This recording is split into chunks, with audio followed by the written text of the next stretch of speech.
Dans quelques jours, à savoir le 14 octobre à Abidjan en Côte d'Ivoire, aura lieu un très gros choc du continent africain opposant d'un côté le futur pays organisateur de la prochaine Coupe d'Afrique des Nations, les éléphants, la Côte d'Ivoire, au lion de l'Atlas, le Maroc. Et permettez-moi donc de vous présenter mon 11 type, mon 11 de départ du Maroc en vue de ce match contre la Côte d'Ivoire. Et ce 11 de départ des Lions de l'Atlas, il répond à l'attente suivante parce que oui, bien entendu, selon l'attente que j'ai du match, je vais confectionner un 11 différent. Si par exemple, mon attente, c'est de lâcher mon meilleur 11 type en vue d'attaquer la prochaine Coupe d'Afrique des Nations, il sera forcément différent si j'attendais de ce match amical contre la Côte d'Ivoire de lancer mes jeunes, de leur donner de la confiance et du temps de jeu. Là, l'objectif, c'est de dégager le meilleur 11 type du Maroc contre une équipe très solide et très coriace de la Côte d'Ivoire en vue de préparer ma meilleure équipe possible pour la prochaine Coupe d'Afrique des Nations. Mais avant ça, n'hésitez surtout pas à vous abonner si ce n'est pas encore fait. Vous êtes nombreux à regarder les vidéos sans être abonnés, donc faites-le, ça m'aide énormément, ça aide la chaîne à grandir. Et c'est parti pour mon 11 type du Maroc contre la Côte d'Ivoire. Et on commence avec le trio d'attaque, et je ne l'ai pas précisé, c'est un 4-3-3 avec un numéro 6, 2 milieux relayeurs. Ça peut très bien aussi être un 4-1-4-1 si mes ailiers sont beaucoup plus bas sur le terrain. Quoi qu'il en soit, j'ai un ailier droit, un ailier gauche, un buteur, 2 milieux relayeurs, un numéro 6, 2 latéraux, 2 défenseurs centraux et un gardien.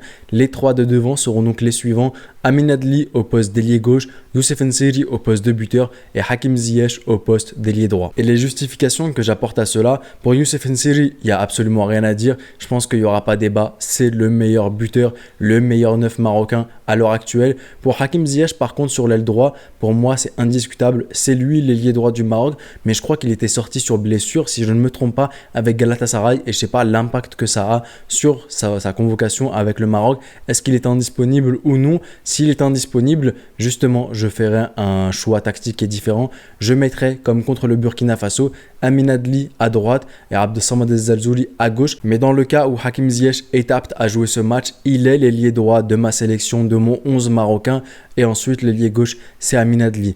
Vraiment très très belle prestation de la part d'Amin Adli pour sa toute première convocation. J'ai vu énormément d'envie, j'ai vu que les consignes du coach étaient respectées, j'ai vu quelqu'un d'impliqué sur le terrain et surtout, quand je vois le Amin Adli ailier gauche au Bayern Leverkusen, le Bayern Leverkusen de Xabi Alonso qui est sensationnel sur ces derniers mois, sur ces derniers matchs surtout, je ne peux que le titulariser en sélection nationale marocaine à ce poste-là. Je le privilégie même à Abdessamad Elzalzouli parce que je sens plus de maturité chez Amin Adli que chez Abdessamad Elzalzouli. Vous me direz si vous êtes d'accord avec moi ou non, mais pour le moment, mon trio de départ, ce serait donc le suivant: Amin Adli, Youssef N'Siri, Hakim Ziyech. Pour ce qui est du cœur du jeu maintenant, du milieu de terrain, au poste de numéro 6, Sofiane Amrabat, je pense qu'il n'y a absolument aucun débat là-dessus. C'est l'un des meilleurs numéro 6, l'un des meilleurs milieux défensifs au monde à l'heure actuelle. Les deux numéro 8 maintenant, il y en a un sur lequel je vois qu'il y a pas mal de débats sur les réseaux sociaux. Azzedine Ounahi, je pense qu'il n'y a absolument aucun débat là-dessus. C'est plus sur le fait de mettre Salim Amallah. Je vois beaucoup de personnes qui préféraient mettre par exemple Amin Harit pour les plus francophones au milieu de terrain, aux côtés justement de Azzedine Ounahi. Je ne suis pas forcément convaincu. Je trouve que justement le travail de l'ombre que fait Salim Amallah, il est très très sous-coté. C'est lui qui apporte un certain équilibre au milieu de terrain. Ce n'est pas forcément les joueurs qui feront énormément de passes décisives. Ce n'est pas forcément les joueurs qui vont faire énormément de tacles, mais c'est des joueurs qui apportent un certain équilibre au milieu de terrain. C'est vrai que dans une formation où tu jouerais donc à ce moment-là en 4-2-3-1, forcément je mets justement Amin Harit au poste de numéro 10 parce que pour moi c'est l'un des meilleurs au monde à ce poste-là et j'ai même l'impression que c'est un poste qui est fait pour lui.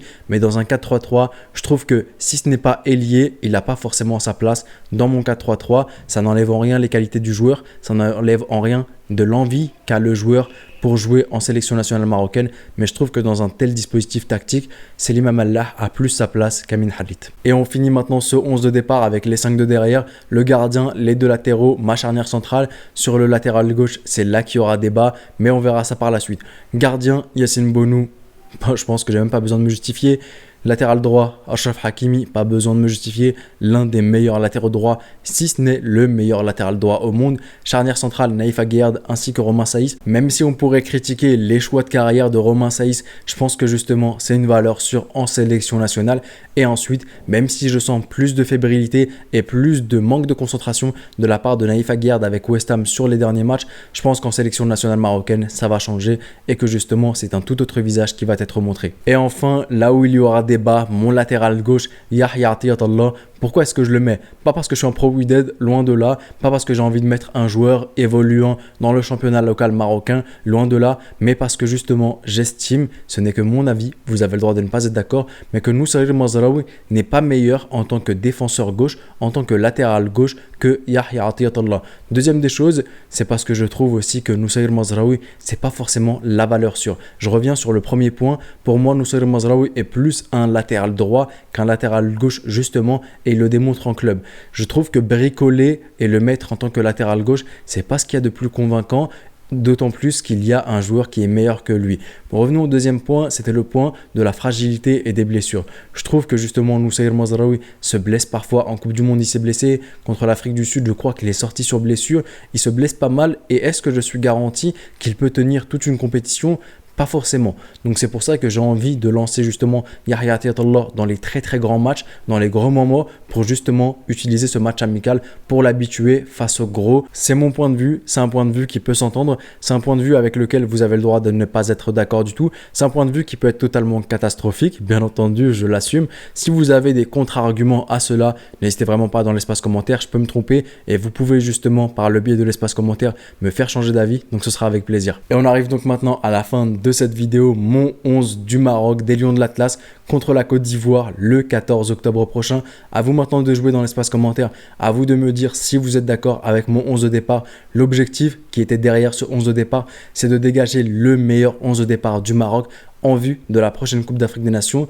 Donc dites-moi si pour vous c'est le meilleur 11 de départ, le 11 de départ le plus solide, le plus cohérent, le plus mental aussi. C'est des aspects à prendre en compte, le plus complémentaire, etc., etc. Je me ferai un plaisir de tous vous lire dans l'espace commentaire. C'était le petit pharaon, prenez soin de vous et de vos proches et je vous dis... Arrivederci.